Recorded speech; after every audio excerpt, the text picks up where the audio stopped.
Alright, so we got some pretty big news coming out from Twitter. The NBA Central, they're saying that Rudy Gobert might be heading to the Atlanta Hawks, basically. The Hawks want Rudy Gobert, and they're going to try to use some type of combination of Clint Capella, John Collins, Kevin Huerter, and number 16 pick for him. This is some big news, but because I think Donovan Mitchell, I think it's time for him to get another player on that team or players on that team that could potentially help him win.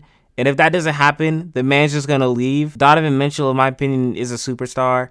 And if he does not get that, he's leaving to some place like the Knicks or some place like the Heat, which I think that can happen this offseason because we've seen the reports out there saying that Donovan Mitchell, he might be leaving. And we've even seen Donovan Mitchell go to a Miami Heat game. Like it's all there. It's all on paper for that to happen, for Donovan Mitchell to leave the Utah Jazz. And honestly, I think it's time for the Utah Jazz to do something crazy. It's kind of a risky thing to trade a player like Rudy Gobert.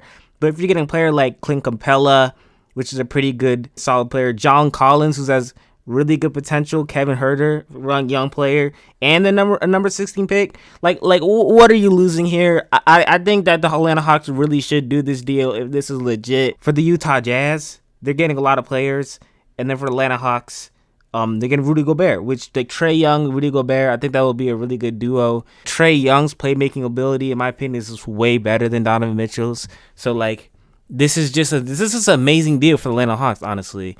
It's kind of a win-win for both sides because, like, a lot of people just don't want Rudy Gobert back on the Utah Jazz. Probably Donovan Mitchell doesn't. This deal needs to happen, and that's what I think about this. Put down in the comments down below what do you think about this trade if it potentially happens. But this is to me, this gotta happen. In some other news that also happened that I was, scrolling on Twitter that I seen, the Philadelphia 76ers, they're putting up Tobias Harris, Matisse Thybulle, Shake Milton, Furkan Korkmaz, Danny Green, and the number 23 pick on the trade market. This is according to Pompey on Sixers, Philly Reporter and everything. Not sure on how true that is. If that's true, Tobias Harris, Matisse Thybulle, Shake Milton, Furkan, no, why would you want to do that?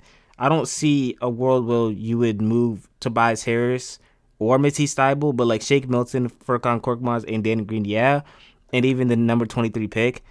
But, like, why would you move Tobias Harris and Matisse Thybulle? I do think all those other players, if they could package them and get another star, that'd be pretty good. But, like, who can you even get with that package? You can't get Bradley Beal. You can't, like, I don't know. That doesn't make sense to me. We also had another report that's saying James Harden is expected to re-sign with the Philadelphia 76ers. That is really good. And they're saying that it's going to be on a short deal.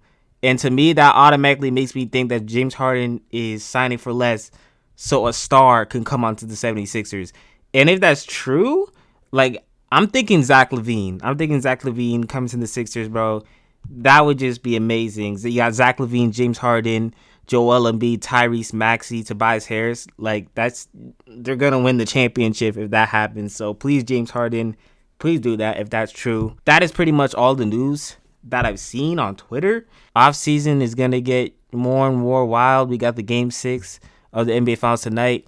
Put down in the comments down below what you think about all these news that happened today. With that being said, Josh the Archer, and I'm out.